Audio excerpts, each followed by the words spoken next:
One of the points that kept coming up in the comments during the engine rebuild on the 900 SS was, what did it cost?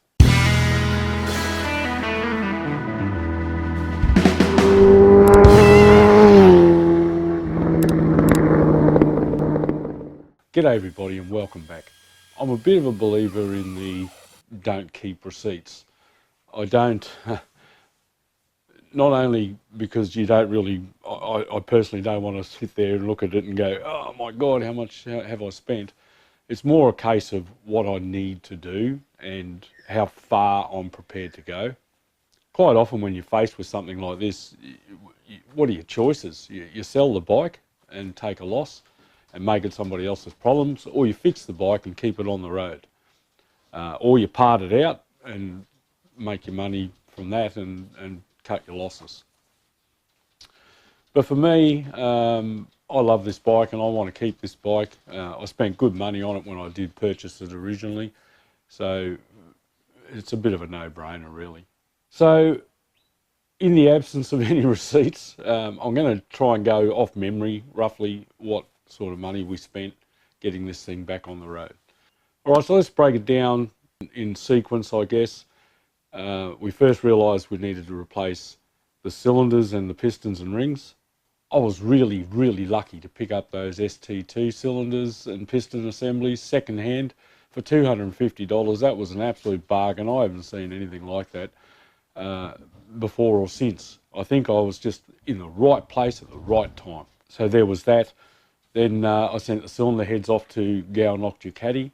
It was mostly labour. There were some parts, obviously, seals and gaskets and one valve initially. The valve from Ducati, the original valve, I think the price for that was $220 Australian, and all of these figures are in Australian dollars, so you can do your own conversion. Yes, I think it was 220 Australian dollars for the valve, which I didn't end up paying. I bought two valves through Brad the bike boy. They were V2 valves, aftermarket ones, and I think the two inlet valves was $166, somewhere around that. So that they were posted to Lock, and they used those, which meant a little bit more labour because they had to muck around with grinding the tips of the valves. Then we discovered we had a bearing issue and we replaced all the bearings in the crankcase.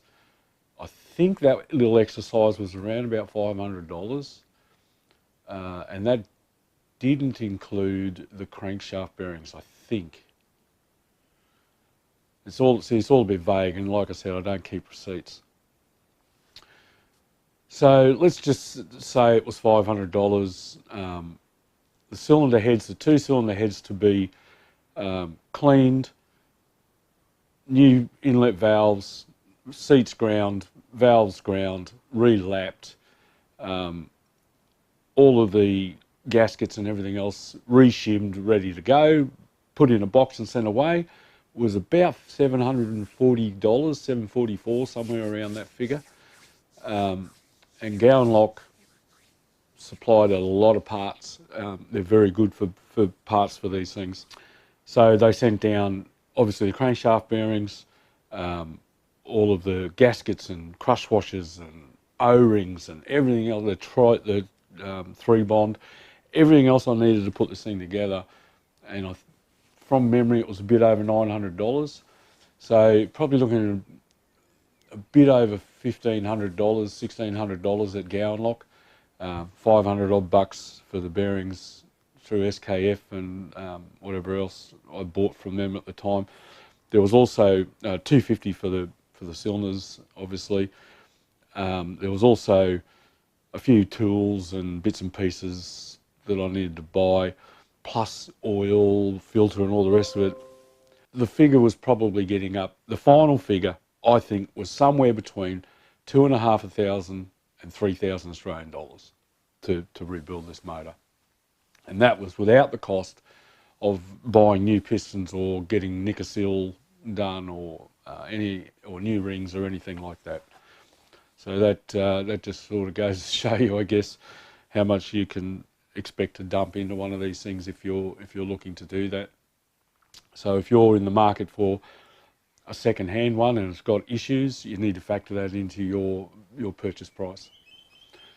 Anyway, that's just easy, a little quick short one. I'm getting on with doing a clutch modification, so watch out for that video. In the meantime, thanks for watching. Don't forget to like, subscribe and comment, and I will catch you next time on Andy's Motorcycle Obsessions. Bye for now.